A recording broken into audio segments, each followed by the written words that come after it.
Class 12th Subject Physics Chapter 2 Electric Potential and Capacitance, and today we will learn about how the conductor behaves in electric field and how the dielectric material behaves in electric field. Let us see the topic.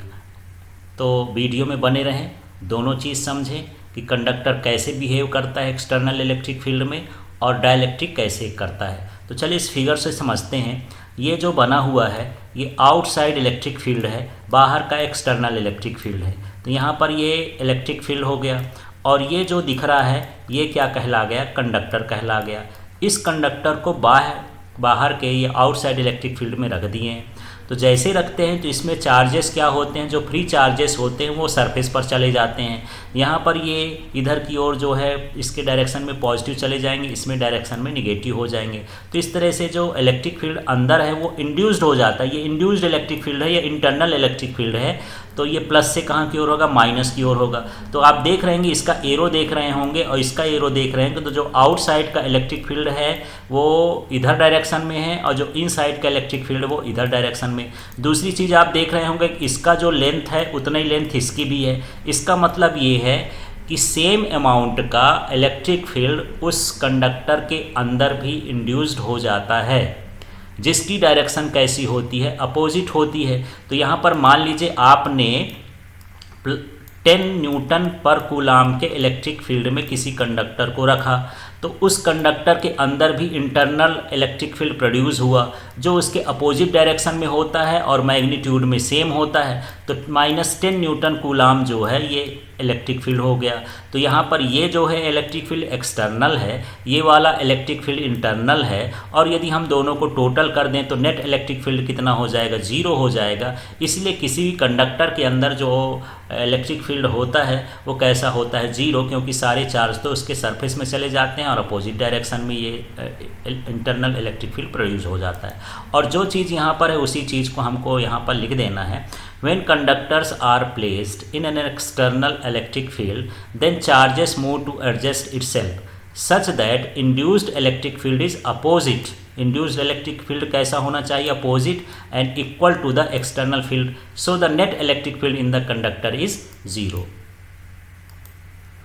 अब देखते हैं behaviour of dielectric in electric field.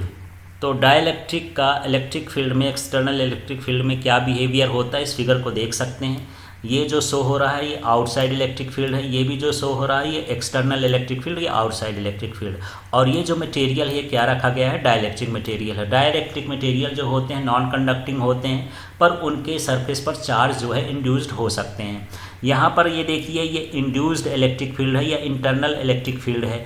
इसमें भी जो charge है वो surface की तरफ चले गए हैं, लेकिन यहाँ का इलेक्ट्रिक फील्ड का देखिएगा ये इसका मैग्नीट्यूड है बाहर वाले का और ये वाला मैग्नीट्यूड क्या है, कम है। तो इसमें इलेक्ट्रिक फील्ड तो इंड्यूस्ड होता है अपोजिट डायरेक्शन में, पर मैग्नीट्यूड में क्या होता है, कम होता है। एग्जाम्पल के लिए ऐसा समझ लीजिए कि हम बाहर का जो इलेक्ट्रिक फील्ड रखे हैं वो 10 न्यूटन पर कूलाम का इलेक्ट्रिक फील्ड रखे हैं, और जैसे ही हम यहाँ पर डाइलेक्ट्रिक रखते हैं तो इसके अपोजिट डायरेक्शन में भी इलेक्ट्रिक फील्ड इंड्यूस्ड हो जाता है, लेकिन बहुत कम होता है। उसकी वैल्यू मान लेते हैं ये -2 न्यूटन पर कूलाम है। माइनस इसलिए लगाए हैं क्योंकि ये अपोजिट डायरेक्शन का है। तो यहाँ पर कुछ ना कुछ तो इलेक्ट्रिक फील्ड होगा, ये होगा 8 न्यूटन पर कूलाम, और ये जो 8 न्यूटन पर कूलाम है ये इसी की डायरेक्शन में होगा। इलेक्ट्रिक फील्ड जो एक्सटर्नल इलेक्ट्रिक फील्ड है उसकी डायरेक्शन में होता है। तो इस तरह से यहाँ पर जो डाइलेक्ट्रिक है वो बिहेव करता है। डाइलेक्ट्रिक का टोटल इलेक्ट्रिक फील्ड या नेट इलेक्ट्रिक फील्ड जो है इनसाइड का वो 0 नहीं होता है।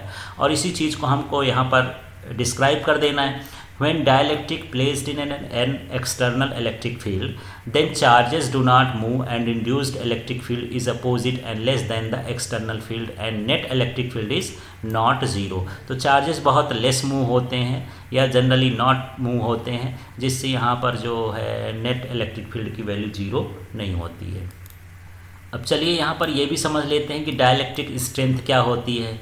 The maximum electric field that a dielectric medium can withstand without breakdown is called dielectric strength. For air its value is 3 × 10⁶ volt पर मीटर। अब यहाँ पर ये समझना है कि मान लीजिए मैं एक ये डाइलेक्ट्रिक मटेरियल को रखा और एक्सटर्नल इलेक्ट्रिक फील्ड में रखा। अब यहाँ पर मैं 10 न्यूटन पर कूलाम का इलेक्ट्रिक फील्ड रख रहा हूँ और इस डाइलेक्ट्रिक में कोई इफेक्ट नहीं पड़ रहा है, मतलब ये इसके अंदर इलेक्ट्रिक फील्ड इंड्यूस्ड है पर कम है। अब मैं इसको बढ़ाते गया और जैसे इसको मैंने 20 कर दिया, 20 न्यूटन पर कूलाम, वैसे इसका जो है डाइलेक्ट्रिक की जो कैपेबिलिटी है वो समाप्त हो गई, एंड हो गई। तो ये वाला जो है ये वैल्यू क्या कहलाएगा, डाइलेक्ट्रिक स्ट्रेंथ कहलाएगा इस मटेरियल का।